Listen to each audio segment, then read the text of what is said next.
Hi, my name is Michael Kwet, and today I'm going to be discussing an article I wrote for IT for Change about social media. It's called Building a Socialist Social Media Commons, and it's about how to transform the social media landscape so that it's truly democratic, bottom-up, and egalitarian, and environmentally sustainable at a global level. So right now, over the last few years, the antitrust community has proposed a solution for social media to force big social media networks to interoperate with smaller ones so that smaller networks have a real chance of growing their user bases. However, in their solution, there's a commitment to competitive capitalism and the private ownership of social media networks that pursue profit, growth, expansion, and try to maximize their user bases in a war of all against all for a finite user base in order to maximize revenues and profits.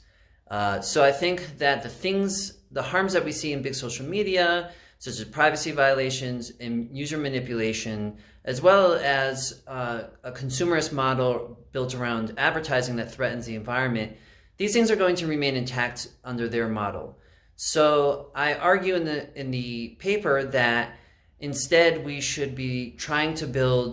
take this further and try to build a truly bottom-up, community-owned and controlled social media ecosystem, one that's free and open source and decentralized, so that we don't run into these harms and so that people are in control of their social media experiences. I offer as a model the Fediverse, which began development over a decade ago and is a set of interoperable social media networks that already exists in the real world today with over several million users. I also discuss other alternatives to further decentralize the already existing interoperable social media landscape, and I explain how this works in the article. And then I close the article out by discussing some legal solutions, because it's one thing to have an alternative that exists in the real world that is functional and doing quite well, but it's another thing to scale it up because the big social media networks already have cornered the market. So I have a set of legal solutions that I think could be put into place that would actually transform social media into a socialist commons.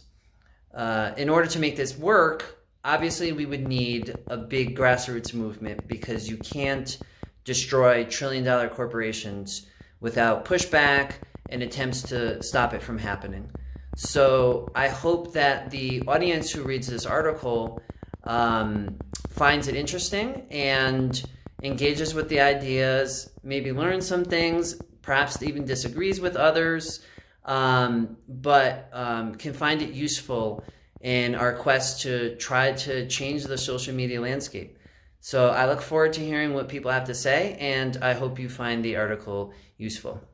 Thank you.